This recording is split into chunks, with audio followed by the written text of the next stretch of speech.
nung isang araw, tensyonado yung Senado. Muntik na sanang magkaroon ng pagbabago sa liderato ng Senado, yung tinatawag nating Senate ko. Kaya lang, nabigo, nabigo ang minorya.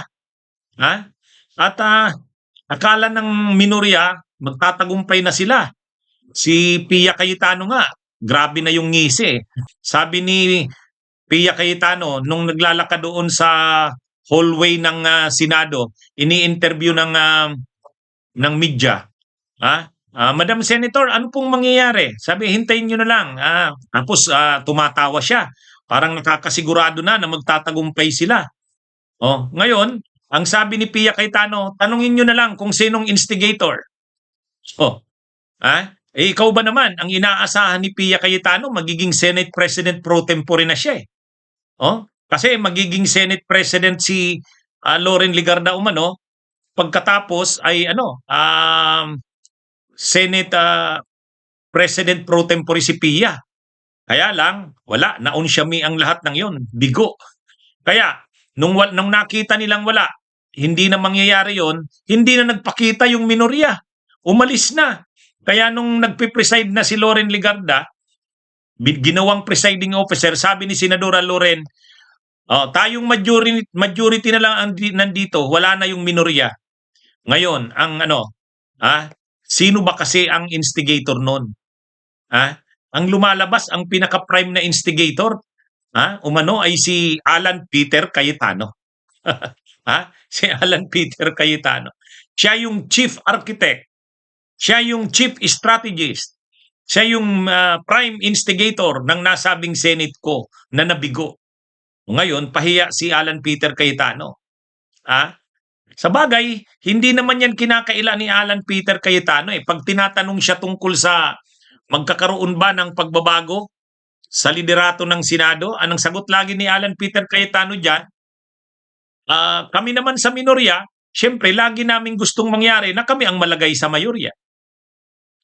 Kaya sabi niya, laging wino-work out nila na makakuha sila ng numero. Akala nila makakakuha na sila ng numero nung isang araw. Ang problema, bigo. Bigo. Ngayon, maganda yung paliwanag ni Senate President Soto. Ang sabi ni Senate President Soto ganito, bakit daw confident siyang hindi siya mapapalitan ng araw na yon? Bakit daw confident siyang hindi siya mapapalitan? Ang paliwanag ni Senate President Soto, sa lahat daw ng nangyaring pagpapalit ng mga liderato sa Senado, lagi daw yan nangyayari kasi matagal na siya sa Senado eh. Marami na daw siyang nakitang leadership change sa Senado. Isa daw ang prosesong sinusunod niyan. At ano yon? Kapag kayo yung minority, nagtitipon kayo ng mga senador na sasama sa inyo para magpalit ng liderato ng Senado, para baguhin yung Senate majority, ang ginagawa daw dyan, kapag may nakumbinsi ka ng senador, pirmahin mo na. Dapat papapirmahin mo na yung senador. Kung nakumbinsi mo na yung senador na sasama, papirmahin mo na sa resolusyon. Bakit? Kasi baka mag-commit sa'yo na, oo, sige, sasama ako dyan.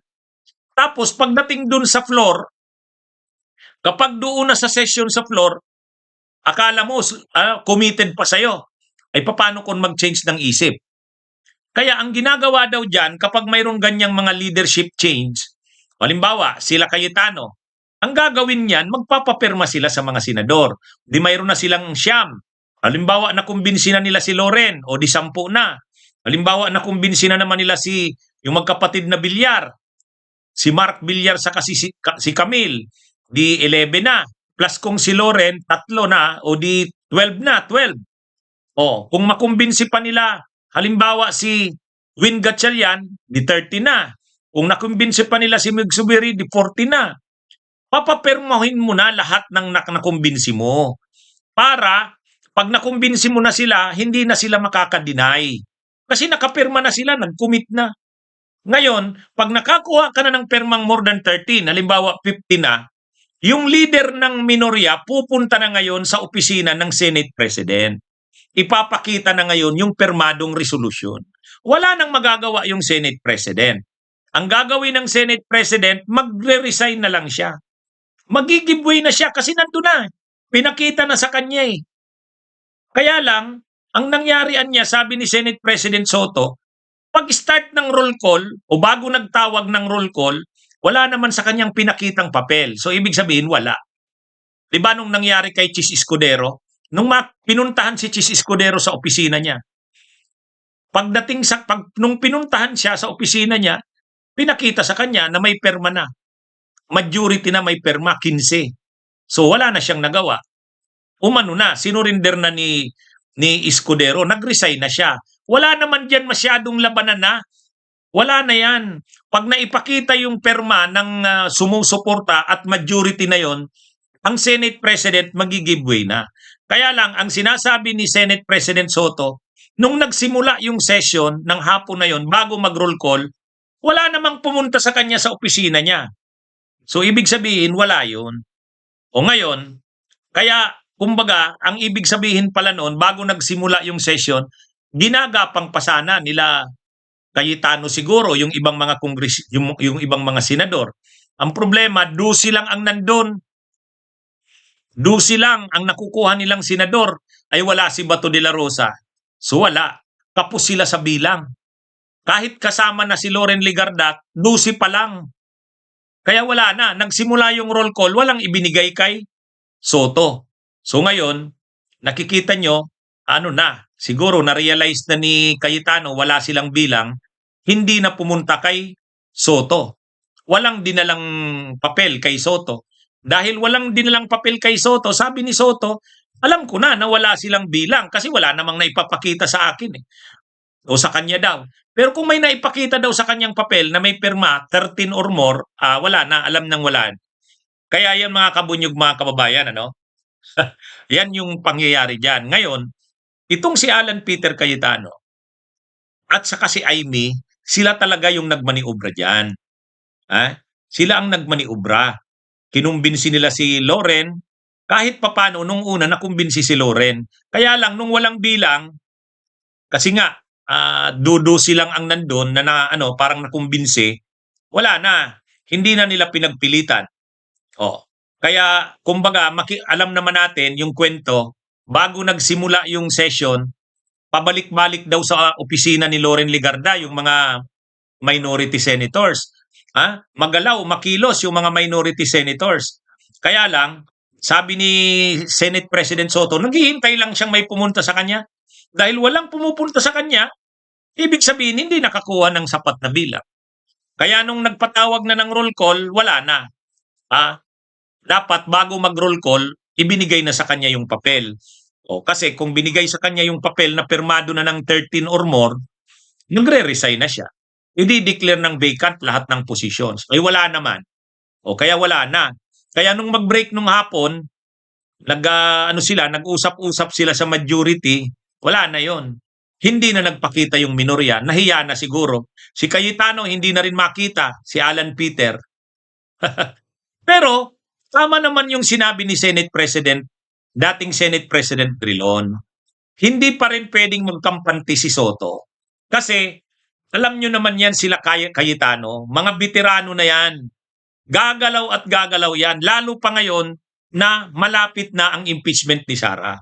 Kaya ang advice ni dating Senate President Drilon, huwag magkampante si Soto. Ibang klase ang galaw nila Escudero, nila Amy Marcos, nila Marcoleta at saka si Cayetano. Matitindi tong mga ito. Hindi papayag yan na hindi mapalitan ang liderato ng Senado. Bakit? Unang-una, ang impeachment ni Sara nakaamba na. Pangalawa, yung mga senador kakasuhan na. Pangatlo, yung interest ng China. Baka nga gumalaw pa ang pera ng China dyan eh. Baka gumalaw ang pera ng China dyan. Baka alukin yung mga senador na ng pera. Hindi malayo yan mga kabunyog, mga kababayan. Kasi marami na at stake. Marami na ang nakataya. Unang-una, yung si Sara Duterte, isasalang na sa impeachment. Hindi papayag sila na ang magpipreside sa impeachment ni Sara ay si Soto. Hindi sila papayag niyan. Gagawin nila ang lahat. Pangalawa, yung mga senador na kakasuhan, kailangan mapalitan ang blue ribbon. Ha? Marami na sa kasamahan nila sa minorya ang nahihirapan na diyan sa investigasyon na yan sa flood control. Hmm? At posible pang lumawak ang investigasyon, baka tamaan pa si Bongo. Baka nga si Cayetano tamaan pa eh. Oh, kahit si Mark Villar, sinabi ni Ombudsman Boyeng Rimulya, nasa ano na sila, nag-iimbestiga na sila kay Villar. So, ibig sabihin dito mga kabunyog, hindi, itong tatlong senador na nirekomendang kasuhan, si Cheese, si Jinggoy at si Villanueva, hindi pa yan. Hindi pa yan. Alam nila yan. So, nag-uusap-usap sila dyan sa minorya, baka mahagip na silang lahat sa susunod. Pangatlo, ang China. Masyado nang mainit ang issue ngayon sa China. Kaya sa tingin natin, kahit ang China, ay di ba pinatawag ng China, yung ambassador ng China, pinatawag si Marcoleta doon sa residence niya? Oh, bakit? Hindi ba pwedeng ipatawag ng China ang mga senador na yan ng minorya? Kung kailangan gumalaw ang pera ng China ngayon pa lang para hindi ma-impeach si Sara Duterte, gagawin niya ng China, mga kabunyog. Marami na ang at stake dito. Marami na ang nakataya. Kaya itong nangyaring ito, kung gumalaw na dyan ang pera, alukin na lang yan ng China.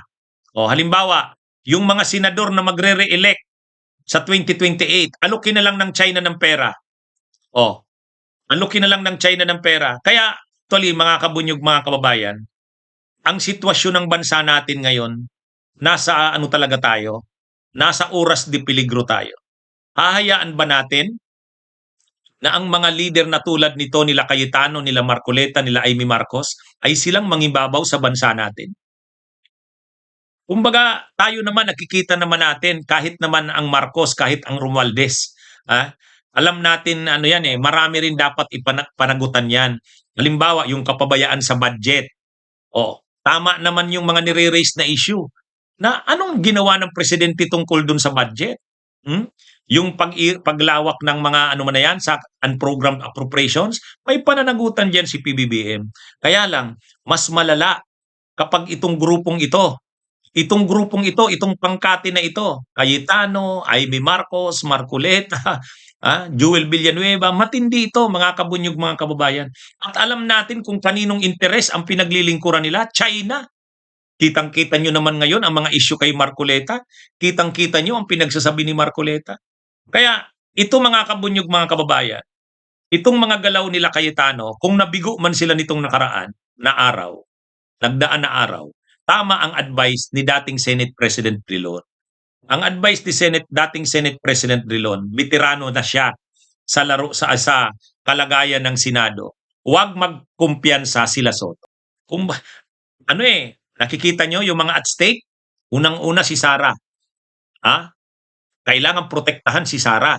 Dapat yung impeachment ni Sara ay maano sa Senado. Dapat ang mag-preside kakampi nila. Kailangan nilang palitan ang Senate President. Pangalawa, yung mga senador na kasamahan nila sa minorya, ang dami ng kaso. Kailangan mapigilan ito. Pangalawa, baka madagdagan pa ang makakasuhan. Baka si Mark Villar, baka si Bongo. Kaya gagalaw talaga sila, pati si Cayetano, baka abutin din eh. Kaya gagalaw sila para mapigilan yan. Pangatlo, ang China. Nagiging mainitan na ang issue sa China ngayon. Kitang-kita natin. Kaya mga kabunyog, mga kababayan, itong sila Cayetano, gagawin ang lahat niyan. Nakita nyo naman, nung hindi sila nagtagumpay, biglang nawala.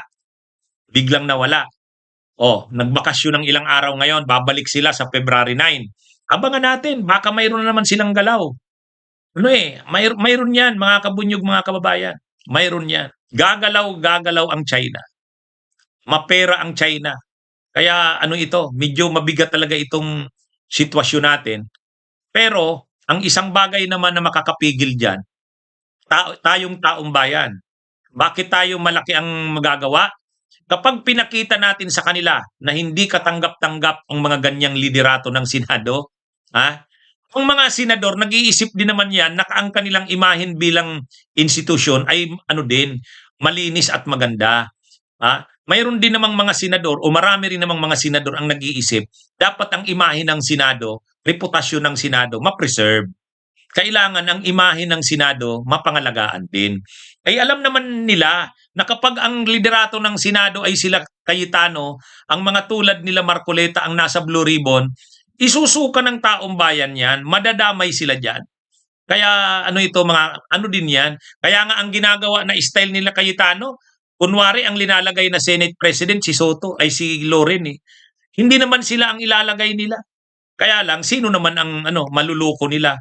Kahit pa si Loren ang ilagay nila, ang alam ng taong bayan dyan, sila Cayetano ang magpapatakbo ng Senado, sila Marcoleta yan. Mabuti na-realize kaagad ni Loren na siya'y gagamitin lang. Oh. Kaya anyway, mga kabunyog, mga kababayan, napahiya si Alan Peter Cayetano. Bigo yung kanyang Senate ko. Pero tulad ng sinasabi natin, mag-ingat si Soto. Bunyog, bunyog, halikan na kasama ka. Bunyog, kapag buklod ay may pag-asa. Luzon, Visayas, Mindanao, isa ang pananaw. Sa bagong Pilipinas ang bunyog isisigaw. Bunyog,